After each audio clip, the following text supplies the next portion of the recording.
Bom, nesse podcast nós vamos falar sobre as normas da ABNT. O nosso grupo é formado por 4 componentes: Neumir Franklin, Gleimson, Marcelo e Napoleão. As normas da ABNT, ou como eu gosto de dizer, o apocalipse de alguns estudantes, nada mais é do que um saber que é apresentado quando encaramos um escrito. E antes de começarmos, meus caros, eu gostaria de retomar um clássico dito por Cícero: não basta adquirir sabedoria, é preciso, além disso, saber utilizá-la. E por isso mesmo, ao se deparar com os conhecimentos e regras acerca dos elementos textuais, tal saber é de suma importância de ser adquirido e exercitado por aqueles que seguem a ciência e valorizam a importância da metodologia científica. E de início, o que a gente pode falar sobre a ABNT é o seguinte: é o órgão que normatiza alguns padrões técnicos. E para isso são definidas diversas normas para cada área específica. E ao contrário de que muitas pessoas pensam, elas não só restringem aos trabalhos acadêmicos, como várias outras coisas. O objetivo de algumas normas da ABNT é padronizar a maneira como a produção acadêmica são estruturadas. Isso faz com que o processo de leitura e o acesso à informação do conteúdo seja muito simplificada, por conta da melhoria na apresentação, favorecendo assim tanto para quem está interpretando e também a qualidade do texto.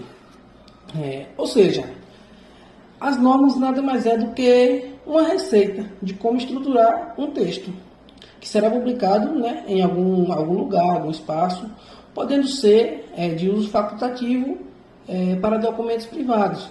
Isso permite garantir que as informações serão distribuídas conforme um único padrão. E qual a importância dessas normas, Qual a importância da ABNT? Então, a ABNT ela é importante para diversos setores, pois garante lá desde a segurança do trabalho até mesmo a qualidade de uma produção acadêmica. Focando nesta última parte aqui, a padronização da escrita de documentos públicos, como artigos científicos, teses, monografias e dissertações, traz muito mais facilidade no processo de catalogação desses trabalhos. E além disso, as normas da ABNT, elas também contribuem para evitar o plágio em produções acadêmicas, pois permite encontrar autores originais e padronizam de modo como se referenciar essas pessoas e ideias. Isso previne danos legais e facilita também o acesso à informação. E desse modo, é possível perceber que os padrões da ABNT existem para simplificar muito a vida do estudante, que precisa fazer um trabalho na universidade, por exemplo.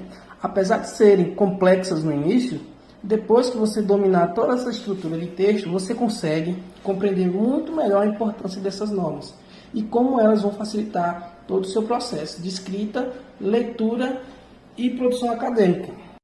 E como qualquer coisa, existe um motivo para serem feitas essas padronizações nos documentos, de acordo com a ABNT. Existe uma demanda muito grande por parte da sociedade para que alguns processos sejam regidos por uma norma que facilite, Quando esse interesse é interpretado pela ABNT, é feita uma avaliação de pertinência da solicitação e da aplicabilidade. Em seguida, a proposta ela vai ser encaminhada para um comitê técnico para que ela seja incluída no programa de normalização setorial, Esse processo ocorre até mesmo quando não há um comitê específico para a demanda, sendo criado um para atendê-la, especificadamente essa norma. E a partir disso, inicia o desenvolvimento de mais uma norma brasileira, ou a atualização de uma existente, para que a solicitação de uma nova padronização seja atendida. Todo esse processo é supervisionado pela ABNT até que seja concluído. E sabendo quão importantes são essas normas da ABNT, chegou a hora de entender de fato onde são usadas essas normas na vida universitária, Vou citar aqui alguns exemplos de normas, como a norma 6.023, que ela fala sobre como deve ser feita as referências de um trabalho, como ordená-las, de onde devem ser retiradas, entre outros detalhes importantes para a base de uma pesquisa. Outro aqui que vou citar é a norma 6027, que determina como deve ser estruturada a apresentação do trabalho no sumário. Existem várias outras normas também que não dá para ser citada somente nesse podcast. Ou seja, praticamente todos os textos que você produz na formação universitária vai utilizar uma ou mais normas da ABNT. E existem alguns trabalhos para quais as normas são facultativas, embora os professores costumam pedir para ser aplicadas. É chegado aqui o que você, ouvinte, não pode se esquecer. As normatizações da ABNT funcionam como trilhos de um trem. Ela guia os trens em suas trajetórias, análogamente às normatizações guiam os trabalhos e documentos científicos. Além disso, a estrutura dos trens e trilhos são sistematizadas e têm seu formato próprio, e são tais detalhes que fazem você reconhecer um trem. Da mesma forma, regras e detalhes da ABNT, que fazem você reconhecer os textos científicos disponíveis e aparecer na sua realidade. Assim, cabe pensar também que as normas brasileiras, as NBRs, dispostas na ABNT, são como escadas que podem o ajudar a ter a noção acerca do processo científico de um texto, lhe permitindo assim, com reversibilidade necessária para ver o percurso metodológico de um trecho ou documento, e assim compreender adequadamente a base metodológica de um documento. Como exemplo, até mesmo explorar as referências que foram utilizadas por um documento científico para que você realize novas buscas. Mas voltando aos trilhos, a Associação Brasileira de Normas Técnicas é o Fórum Nacional de Normalização. E como vocês viram, a mesma disciplina muitos pontos centrais acerca da elaboração dos trabalhos acadêmicos. Ela disciplina isso e formaliza suas regras a partir das NBRs, que são normas brasileiras ou normas técnicas. Elas são conjuntos de regras, sistematizações acerca de elementos textuais ou formatação dos documentos. Visto isso, nesse podcast iremos trazer um pouco de suas NBRs fundamentais, das NBRs acerca das citações e referências. Essas duas formas, ver um pouco mais de forma detalhada. A NBR 10.520 trata acerca dos tipos de citação. As citações nada mais são quando utilizamos a ideia de alguém ao nosso trabalho. As citações podem ser diretas ou indiretas. Nas diretas há uma estrutura padrão e como transcreve literalmente a palavra do autor.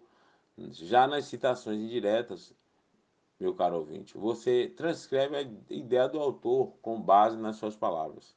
Vale salientar que uma citação de forma clara é a menção de informação extraída de outra fonte, mas há momentos que você viu um autor realizando a citação e você se interessou por esse texto que já foi citado pelo autor. Por isso você irá realizar uma citação de citação, que no caso é uma citação de citação, que é um tipo especial de citação. Direta ou indireta, mas é uma citação, pois você estará citando um texto que não se teve acesso ao original. A norma da ABNT nessa NBR 10.520 também disciplina acerca das notas de referência, de rodapé e notas explicativas para você ter dimensão da amplitude que a ABNT versa em uma NBR.